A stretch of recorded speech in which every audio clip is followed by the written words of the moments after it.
Ok. Bien, hermanos, buenas noches. Formalmente iniciamos este segundo encuentro del taller sobre la oración del Padre Nuestro, basado en el libro escrito por el Padre Santos Monción, que es el facilitador de este encuentro. Y hoy vamos a hablar en este encuentro sobre la espiritualidad de la oración del Padre Nuestro. Ayer conocíamos pues algunos aspectos teológicos de un, por decirlo así, de un orden práctico de esta hermosa oración. Como recuerdo con precisión, recoge la Sagrada Escritura entera, decía uno de los grandes santos de la historia de la Iglesia. Pues este segundo encuentro le damos la más cordial bienvenida a todos y a todas y le damos pues entonces paso al reverendo Padre Santo Moción. Gracias, padres. Buenas noches para cada uno de ustedes. Eh, Continuamos con este taller sobre el Padre Nuestro.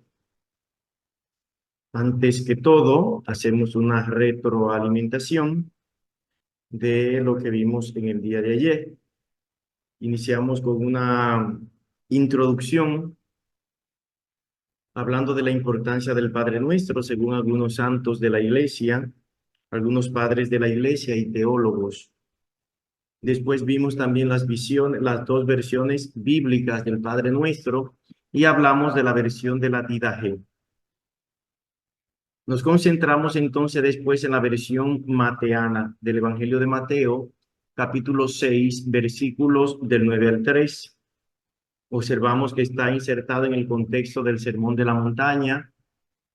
Vimos claramente cómo Mateo agrega particularidades sumamente interesantes.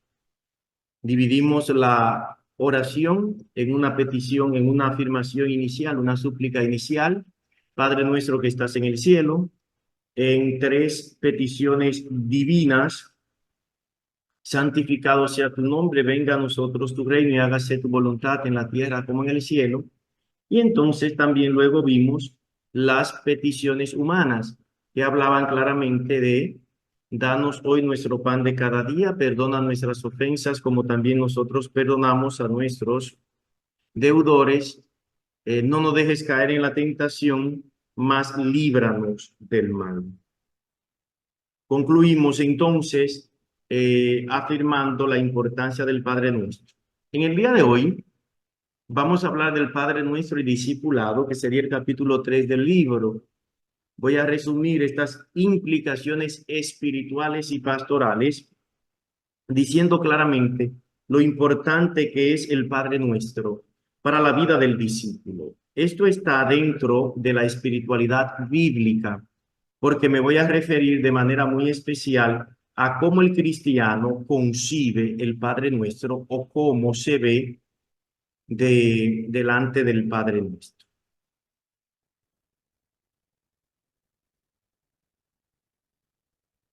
Hago primero una introducción. El Padre Nuestro es una oración familiar, es una oración cercana, es una oración simple, pero por su simpleza, muchos creemos que solamente esa oración debería aprenderse de memoria. No obstante, en esta oración encontramos una riqueza teológica de mucha importancia, de una importancia tan capital que nos cuestiona sobre puntos importantes. Teniendo como centro Mateo 6, 9, 13, el texto que vimos en el día de ayer, vamos a dar entonces respuestas a nuestras interrogantes, a nuestras peticiones, a nuestro deseo de orar.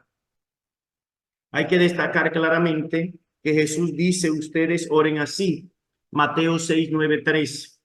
Esta invitación de Jesús contiene inmediatamente seguido el Padre Nuestro. Quiere decir que el Señor, después de haber explicado cuál no era la manera correcta de orar, ahora ¿qué hace? Nos dice la manera correcta. Es bonito porque esta oración no contiene muchos gestos. Esta oración no contiene muchos elementos. Es una oración que me pone delante de Dios, delante del otro y delante de mí. Sería como un triple movimiento. Delante de Dios, delante del otro y delante de mí mismo. Triple movimiento de la oración del Padre Nuestro. Pero deberíamos preguntarnos, ¿cómo se siente el discípulo frente a la oración del Padre Nuestro? ¿Cuáles son las inquietudes? ¿Cómo se siente el orante al experimentar esta gracia y esta bendición? Veamos entonces como primer momento el discípulo frente a la oración total del Padre Nuestro. El Padre Nuestro contiene toda la tradición viva de la Iglesia. Es una oración que surge después de la experiencia pascual. Es una oración propia de la Pascua, de la Pascua. El discípulo no puede desvincular el Padre Nuestro de la memoria de Jesús, es decir, de los recuerdos, es decir, de la vivencia que estos hermanos tuvieron después del Señor haber resucitado. Hay que subrayar claramente que los padres de la Iglesia interpretaron siempre el Padre Nuestro como resumen y síntesis de todo el Evangelio y de toda la tradición cristiana. Pero ¿qué pasa cuando un discípulo ora hoy el Padre Nuestro? Lo primero es que cuando un discípulo ora hoy el Padre Nuestro, se conecta con una gran cantidad de testigos que han orado esta oración a través de los años, a través de los siglos. Apóstoles, padres de la iglesia, mártires, santos y sobre todo una multitud anónima de personas que nosotros no conocemos. Cuando nosotros entonces oramos el Padre Nuestro desde cualquier lugar y cualquier circunstancia, estamos conectándonos a una gran cantidad de testigos. Eso es centrarse en un dinamismo histórico. Nuestra fe es histórica. Nuestra fe es tan histórica que se remonta hasta el Nuevo Testamento. De ahí cala en el Antiguo, pero que ha venido siglos tras siglos manifestándose y gestándose. Hay que recibir entonces el Padre Nuestro como una invitación. Cuando el discípulo se coloca frente al Padre Nuestro, comprende claramente el tesoro que tiene en sus manos. Comprende y siente la fuerza de un Padre que le anima en los momentos desolados y tristes, pero también en los momentos de felicidad, esta oración se convierte en un gozo más grande. De ahí que ante el Padre Nuestro, el discípulo se encuentra con una oración que lo va a acompañar toda su vida. No es un discurso sobre Dios, es un hablar con Dios, es un hablar con el Padre. No es un artículo de doctrina, es ante todo hacer experiencia de un Dios que me ama, que me quiere y que me busca por medio de la oración. Primero tenemos que decir y ver también el discípulo frente al Padre. Este es un punto sumamente interesante, porque lo primero que encontramos en el Padre Nuestro es el tratamiento de Dios como Padre.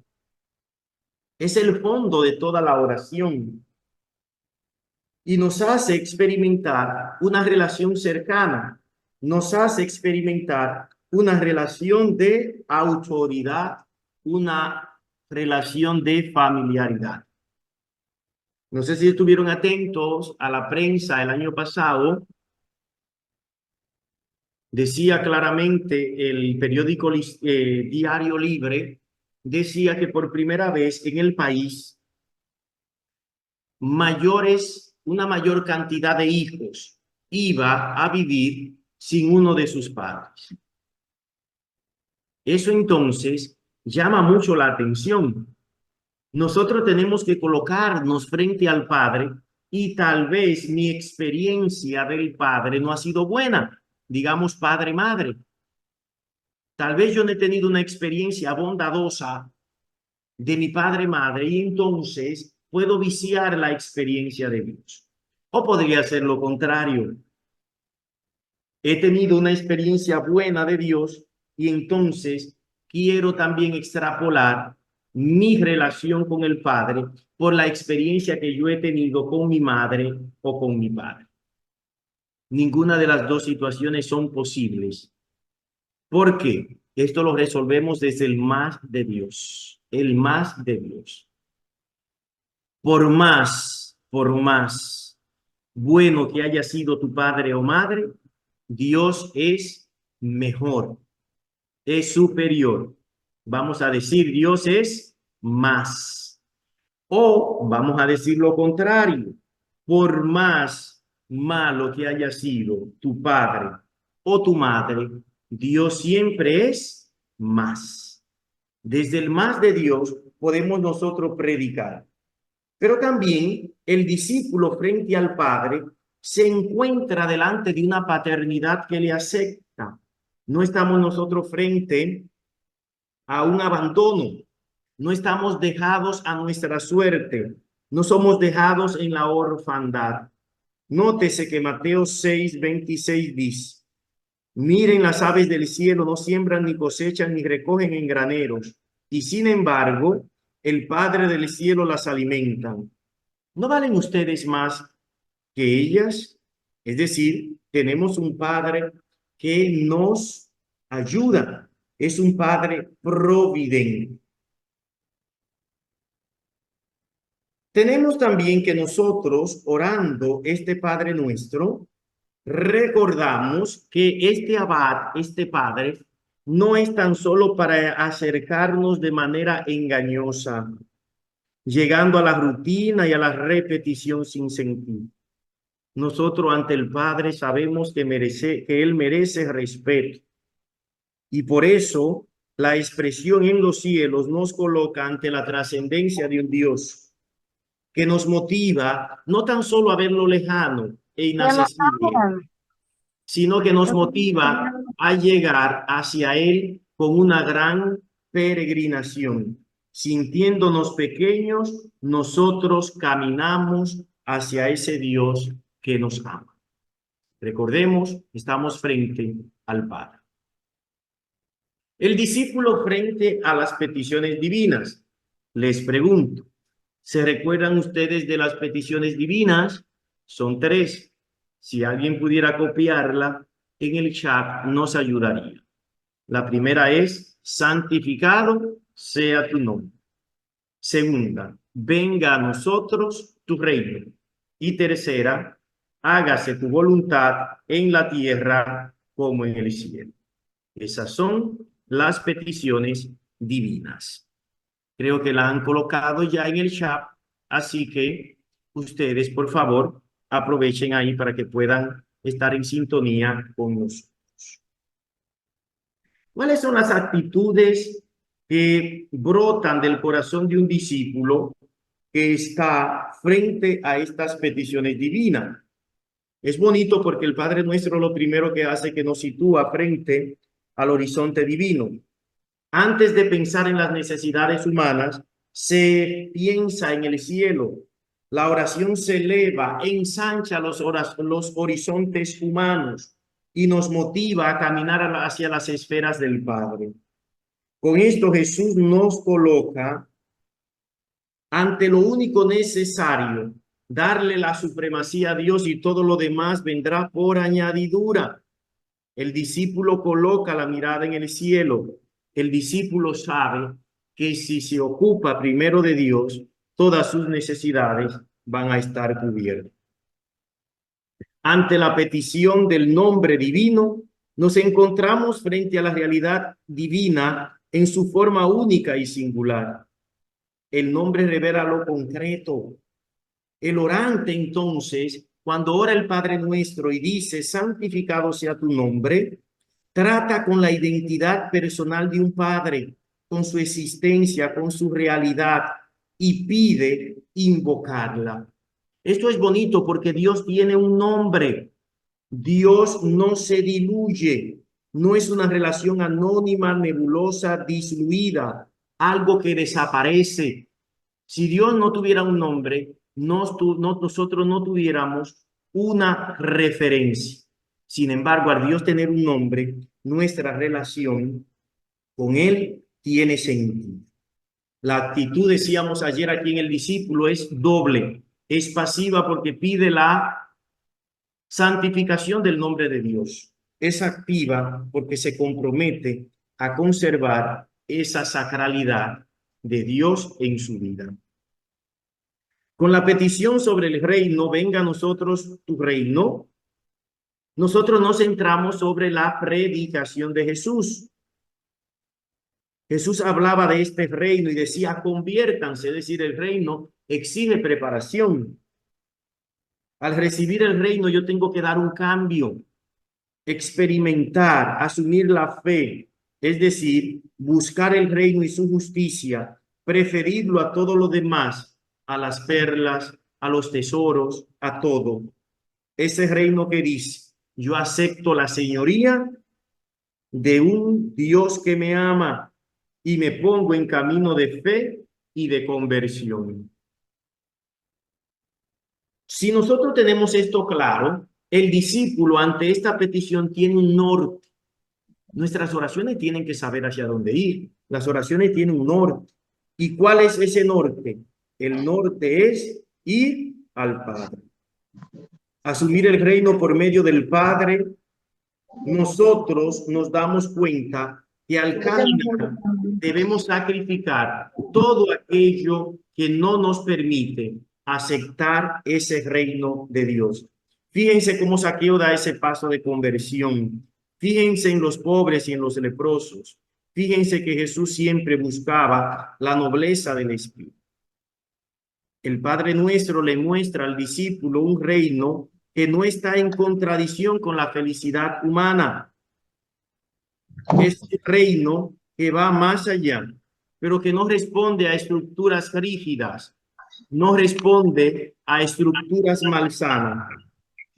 El evangelio del reino de Dios no es evangelio de bienestar y prosperidad humana. No es evangelio de prosperidad. No es un reino, no es un evangelio del reino de prosperidad y bienestar humanas, sino que es un reino que aunque esté en una situación difícil, la persona experimenta que está en la mano de Dios. Este reino debe ser acogido, no puede ser instaurado ni ser impuesto. La soberanía de Dios tiene que ser acogida. Cuando oramos con la petición por el cumplimiento de nuestra voluntad, el discípulo se coloca delante de la voluntad de Dios y eso trae claramente los mandamientos a la vida del discípulo. Cuidado porque nos han enseñado que los mandamientos son yugo insoportable, un yugo impuesto, una carga que no es posible llevar. El discípulo debe ver los mandamientos como un camino señalado por Dios para cumplir su voluntad. Nótese el Salmo 119. He jurado y lo ratifico, cumpliré tus justos mandamientos. Tus preceptos son mi herencia perpetua, son el gozo de mi corazón. Inclino mi corazón a cumplir tus normas, que son mi recompensa eterna. Los mandamientos que vendrían a ser, vendrían siendo esa brújula que nos guía. Sabemos que para el discípulo cumplir la voluntad de Dios a veces cuesta. Por eso debe colocarse con mucha humildad frente a esta petición. Muchas veces hacer silencio. Y hay cosas que duelen. Hay cosas que uno dice, Dios mío, ¿por qué la muerte de tantos inocentes? ¿Dónde ha estado la voz de Dios ante la tortura de millones de personas por las guerras, la contienda? ¿Por qué el silencio del cielo ante el abuso de tantos niños y el maltrato de tantas mujeres? cómo ver la voluntad de Dios frente a diferentes catástrofes naturales. Y uno dice que responder a estas interrogantes es difícil. Pero así como fue de Jesús, a Jesús le fue difícil aceptar la voluntad del Padre, también él supo decir: contaré tu fama a mis hermanos, te alabaré en medio de la asamblea. El Salmo 22 termina siempre con un canto de alabanza. No se queda en un Dios mío, ¿por qué me has abandonado? Es decir, el canto se eleva y habla de fama, habla de gloria, porque el que hace la voluntad de Dios, el discípulo que cumple su voluntad, aunque pase por un trago amargo, encuentra vida y encuentra bendición. Ante las peticiones humanas, ¿cómo se encuentra el discípulo? Alguien que me haga el favor entonces de copiar las peticiones humanas. El pan nuestro de cada día, dánoslo hoy. Y perdona nuestras ofensas, como también nosotros perdonamos a nuestros deudores. Y no nos dejes caer en la tentación, y líbranos del mal.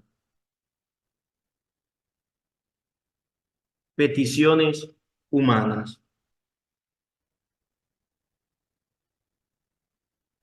En la segunda parte del Padre Nuestro, el discípulo presenta sus deseos, sus necesidades, presenta sus problemas terrenos, presenta todo aquello que le afecta.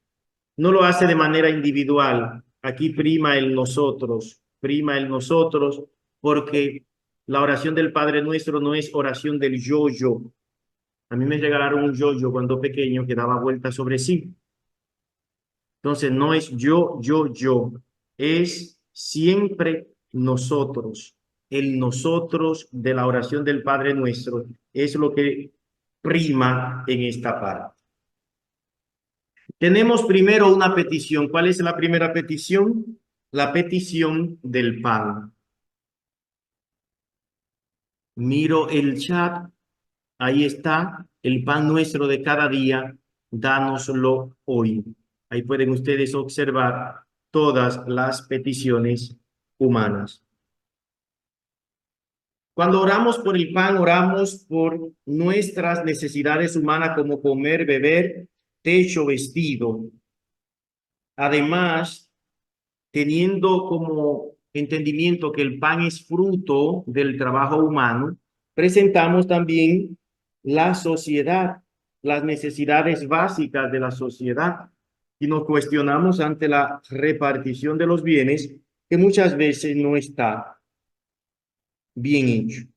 El discípulo está consciente de que el Padre no le libera de las preocupaciones. Él está claro que el pan es don, pero él tiene que comprometerse a que ese don sea conquistado y tiene que poner su esfuerzo. La labor humana unida a la providencia divina hace posible que el pan llegue a nuestra mesa. Después de tener el pan en nuestra mesa, no debemos unir en un canto de alabanza y de agradecimiento. Si recibimos el pan, debemos dar gracias. Frente a esta petición somos muy ingratos. A veces no damos gracias a Dios por el pan que tenemos. El don divino precisa de gratitud, pero también precisa de compartir. Somos tan pijoteros. Antes había más necesidades y teníamos nosotros la oportunidad de compartir. El vecino compartía el pan siempre con el otro. Sin embargo, en el día de hoy, vemos nosotros claramente que aunque tenemos más pan, tenemos un corazón más pequeño porque nos cuesta el compartir.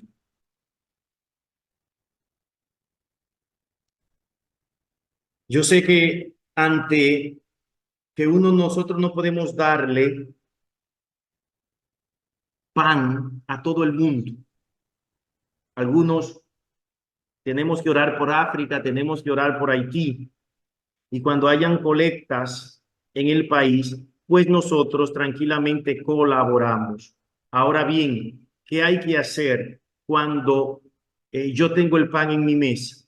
A mi lado debe haber alguien que está necesitado, alguien que está necesitado de pan, y eso es necesario que yo comparta ese pan. Por ejemplo, y pongo este ejemplo de la Madre Teresa de Calcuta. Cierto día, la Madre Teresa, que estaba atendiendo tres viejitos en un ancianato, y le dijo muy bien un periodista: ¿qué es eso? ¿Qué es atender tres viejitos cuando hay tantos ancianitos en el mundo? ¿Por qué? Eso es hacer nada. Y la Madre Teresa le dijo, ella era siempre muy graciosa para responder: estos son los tres míos, ¿dónde están los tres tuyos? Si cada quien atiende los tres suyos, siempre habrá en este mundo un aliento de solidaridad. Yo no puedo cubrir el hambre de todos, pero sí de los tres que me corresponden. El Padre Nuestro, cuando hace la petición por por el perdón de los pecados, nos coloca delante de nuestras miserias humanas, abre nuestros abismos existenciales y pide la obra de Dios, esa misericordia de Dios que nos perdone. Es como orar. La actitud del discípulo debe ser como la del hijo pródigo cuando ora el Padre Nuestro. Padre, he pecado contra el cielo y contra ti, ya no merezco ser hijo tuyo. O debe ser como la del publicano en el templo: Dios mío, ten compasión de mí, que soy un pecador. El camino de la misericordia es difícil, el camino del perdón es difícil, pero es el mejor con uno mismo y con los demás. El Padre no lleva cuenta de los delitos, de él procede el perdón, un perdón que restaura, que sana, que limpia, que crea corazón nuevo, como decía el Salmo 51:2. Crea en mí, oh Dios, un corazón puro, renueva mi interior con espíritu firme. Cuando uno piensa en el perdón, uno le cuesta el perdón. Pensamos en que hay situaciones que son sumamente dolorosas y que tal vez no nos atrevemos a perdonar. El Padre Nuestro nos enseña a abrir ese corazón a la misericordia de Dios, dejarnos perdonar y perdonar también nosotros. Ante la petición, no nos dejes caer en tentación, el discípulo pone las tentaciones de la cotidianidad de la vida. Nosotros sabemos que en el mundo hay belleza, que en el mundo hay bondad y hay verdad, pero no somos ciegos. Sabemos que además de lo bueno, el maligno está acechando. ¿Qué hay que hacer? Claramente hay que saber que no podemos vivir una fe solitaria. Para nosotros liberarnos de la tentación, debemos siempre buscar la ayuda del otro. Y esa ayuda implica buscar a Dios. Dios quiere ayudarte en medio de las tentaciones. Dios no le ahorró las tentaciones ni a Abraham, ni a Jacob, ni a su hijo Jesús. Dios le fortaleció en medio de ella. Por eso, el discípulo, cuando recuerda esta petición, ora con confianza filial y dice: condúcenos en la tentación, llévame por este sendero difícil. La última petición coloca al discípulo frente a su debilidad ante el mal e implora a Dios que le salve. Si la última petición habla de mal o habla de maligno, no importa. El discípulo lo que debe estar claro, cuál es su principal fuerza. ¿Y cuál es la principal fuerza del discípulo? Claramente, la principal fuerza del discípulo es confiar en su Padre. Un discípulo que confía en Dios tiene claramente la seguridad ante el mal. Por eso el Padre Nuestro nos mantiene alerta, activa nuestros sensores espirituales, Velen y oren para no caer en tentación. El maligno no duerme, pero el que ora el Padre Nuestro está siempre vigilante, está atento. Tanta gente que cotidianamente dice, Padre, hágame una oración de liberación. Yo les rezo el Padre Nuestro.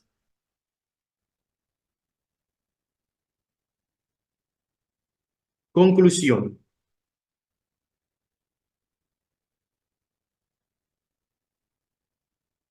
Para terminar, una joven novicia de Melanesia llamada Marie Germaine Malatou, natural de Oceanía,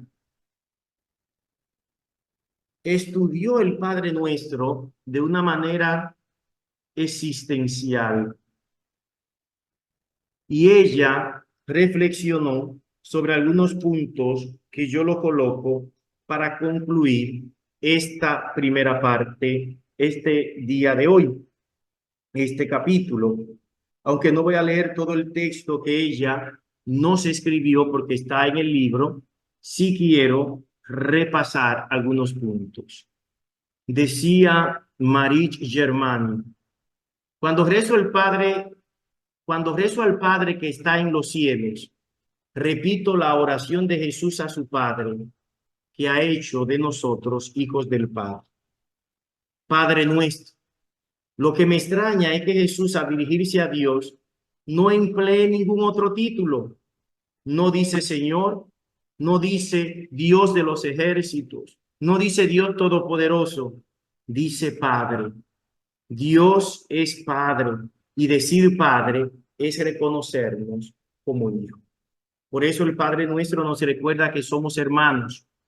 Cuando rezo, todo el mundo está conmigo. Yo no digo Padre mío, digo Padre de todos. Que estás en el cielo. Cuando digo Padre Nuestro, sé que Dios está cerca de mí, muy cerca de los hombres. Pero cuando digo que estás en los cielos, sé que Dios es infinitamente mayor que los hombres. Santificado sea tu nombre. Ella dice, me gustaría que el mundo entero cantara tu nombre. Me gustaría que se hicieran cosas para conocer ese nombre incomparable de Dios, porque es un nombre que bendice, es un nombre que santifica. Venga a nosotros tu reino.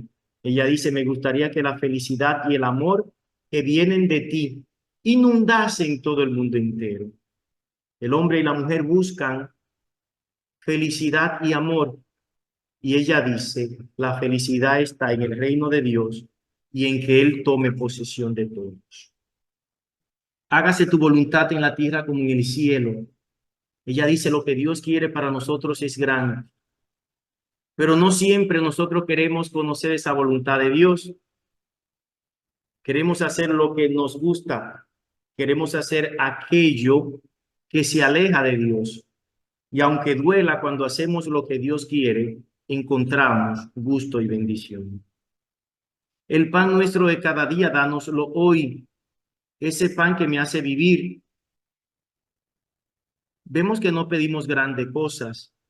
Pedimos pan que es alimento. Pedimos lo necesario. Perdona nuestras ofensas como también nosotros perdonamos a los que nos ofenden. Cuando rezo no tengo miedo de pedir perdón a Dios, pero no puedo recibir ese perdón si yo no lo ofrezco. Eso sería desleal, sería fácil. Yo perdono porque estoy reconciliado con Dios. No nos dejes caer en tentación y líbranos del mal. Cuando todo va mal, cuando la debilidad está a punto de abatirme, dice ella, Padre, no me abandones. Quizás hay momentos en los que no tengo ganas de pensar en ti, en que no confíe en ti, en que sienta la tentación de no creer en ti. Y dice ella, esa es la mayor de las tentaciones. Pero sé que tú estarás conmigo y con tu fuerza yo resistiré, porque la carne es débil, pero el espíritu es fuerte. Con esto concluyó la meditación, este esta parte del taller del día de hoy, hablando del Padre Nuestro y discipulado, implicaciones teológicas y pastorales. Gracias. Muy bien, gracias a usted, padre, por esta reflexión tan profunda, tan sencilla al mismo tiempo, con un contenido que yo creo que cada palabra tendríamos que dedicarle un tiempo suficiente como para meditarla, hacerla nuestra, hacerla cada uno y cada una, hacer la vida. Gracias por su puntualidad. Yo recuerdo que Monseñor Fausto Mejía nos decía, cuando ustedes quieran decir algo, díganlo con sencillez y puntualidad. Y creo que eso justamente se aplica a la reflexión de esta noche. Extraordinario. Dejamos ahora abierta la posibilidad de que ustedes puedan tener algunas intervenciones, preguntas, aclaraciones.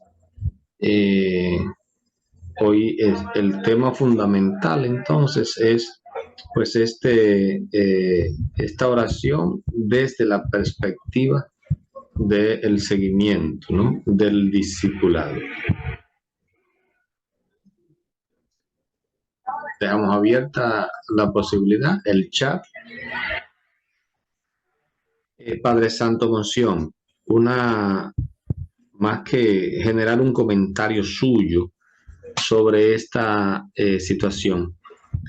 En la primera comunidad, imaginémonos en ese primer siglo, Jesús padece, muere, resucita, viene el Espíritu Santo.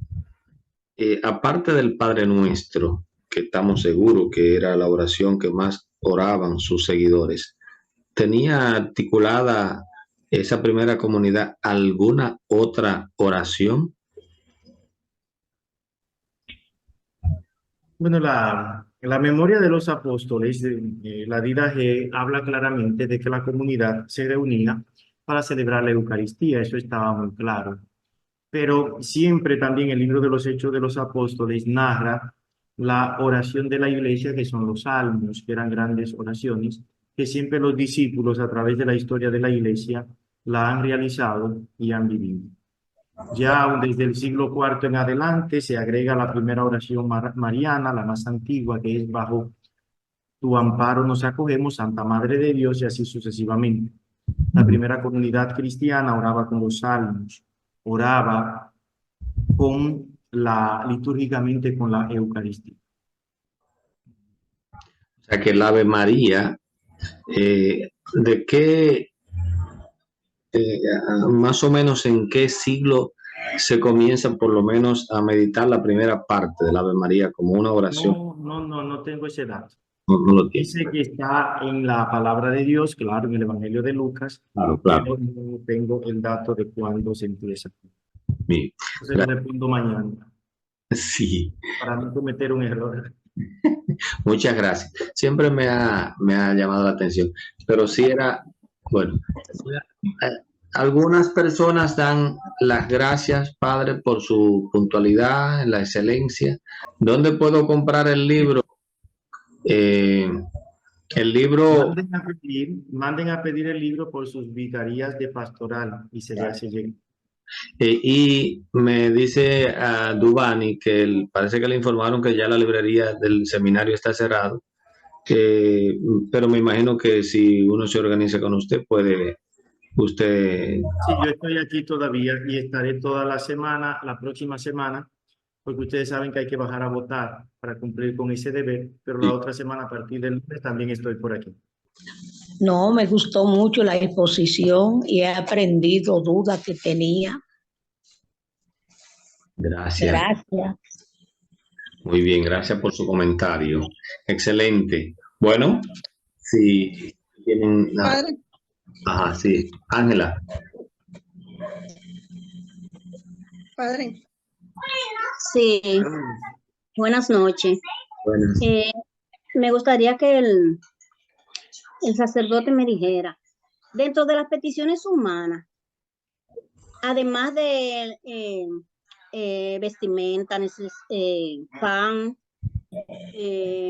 vestido, hogar, ¿qué otras cosas considera él que nosotros debemos tomar en cuenta como seres humanos, valga la redundancia, como seres humanos, ya que nosotros somos ente principal dentro de la iglesia y dentro de nuestras comunidades? ¿Qué otras peticiones humanas están ahí dentro que nosotros deberíamos tomar en cuenta para no cometer errores?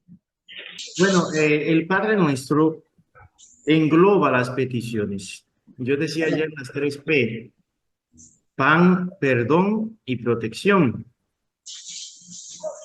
Cuando uno dice pan, hablamos todo lo que necesita el cuerpo. Todo lo que necesita el cuerpo. Digamos, alimento, medicina, vestimenta, si se necesita un vehículo para la familia, es decir, todo lo que necesita el hombre y la mujer en el día de hoy para trabajar y para vivir. Cuando hablamos de perdón, hablamos de todo aquello que es sanación. No solamente es un perdón dado, pero también es lo que el cuerpo necesita para sanarse físicamente. Todo lo que es curación está entonces ahí. Y cuando hablamos de protección, también es proteger, es dar cariño. Proteger es cuidar la inocencia de la persona. Proteger implica muchas cosas. Entonces yo creo que el Padre Nuestro, aunque resume en estas 3 palabras, se abren a un mundo de cosas que son infinitas, infinitas, pero que como nuestro Padre sabe cuáles son, se engloban en estas 3. O sea, Gracias, excelente respuesta. fundamentalmente todo lo que se necesita para vivir con la dignidad de los hijos de Dios, sin generar idolatría de absolutamente nada material. Muy bien. Gracias. Edna. Padre, siempre he tenido mi duda sobre si yo hago mi oración de perdón y hablo con la persona y le pido disculpas si lo he ofendido, pero si esa persona no acepta el perdón, ¿yo qué puedo hacer ahí? Nada. Eso es simple, mi querida, nada. Porque ya usted hizo. Cuando uno pide perdón y se confiesa, ya usted hizo su parte. Ya está de la otra persona, sí, perdona. Ya está en la otra persona el aceptar el perdón que usted está pidiendo y el dárselo por si acaso. Si es recibirlo, si usted lo está dando o si quiere recibirlo. Si la otra persona se cierra, pues ya esa bola salió de la cancha suya y cayó en la cancha del otro, porque usted cumplió con su parte. Su conciencia debe estar totalmente tranquila, porque cuando uno hace lo correcto, uno se entrega.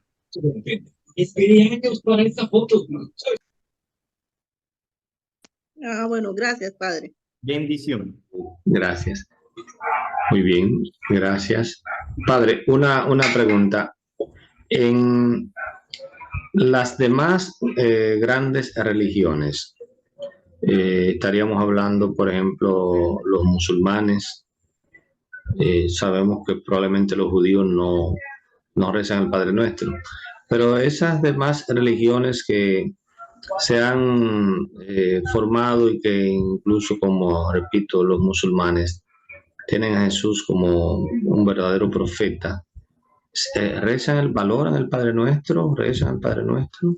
Sí, Hay sí, sí. constancia. El Padre Nuestro es una oración valorada hasta fuera del cristianismo. Es una oración que hasta los judíos valoran porque se decía ayer que se parece a su oración principal, que es la oración del Cádiz, de la santidad. Entonces, Kadosh, santidad, Cádiz, la oración del Cádiz. Todas las religiones, aunque no la recen, ven en el Padre Nuestro algo que tiene más allá que algo divino, que algo humano, tiene algo más allá. y todos la valoran. Incluso hay comentarios de judíos y de musulmanes a la oración del Padre Nuestro, que ellos sí valoran esta oración como algo importante que Jesús legó, dejó, nos heredó a cada uno de nosotros. Podría ser que el Padre Nuestro sea una oración bastante, con una capacidad de ecumenismo importante.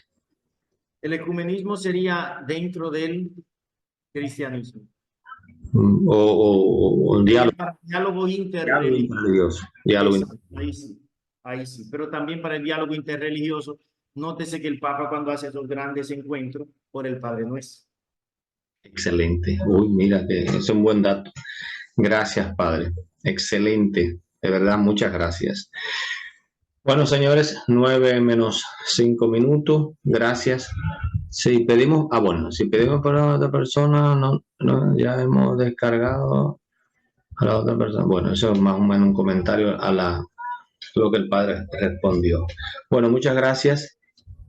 Por favor, Padre, terminemos esta jornada. Entonces, sí, para mañana vamos a ver entonces, y yo quiero ahí que colaboremos todos, porque mañana vamos a hablar del Padre Nuestro como programa de vida. Esa es la conclusión, es simple.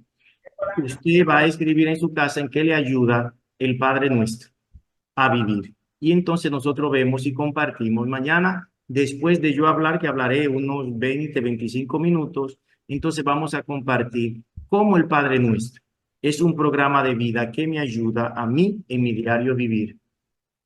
Entonces todos tenemos ese compromiso ahora, por eso. Un parrafito. Sí, y mañana entonces lo compartimos. Padre, por favor, impártanos la bendición. Gloria al Padre, al Hijo y al Espíritu Santo.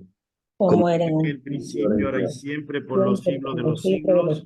Amén. Le bendiga el buen Dios en el nombre del Padre, del Hijo y del Espíritu Santo. Amén. Gracias. Amén.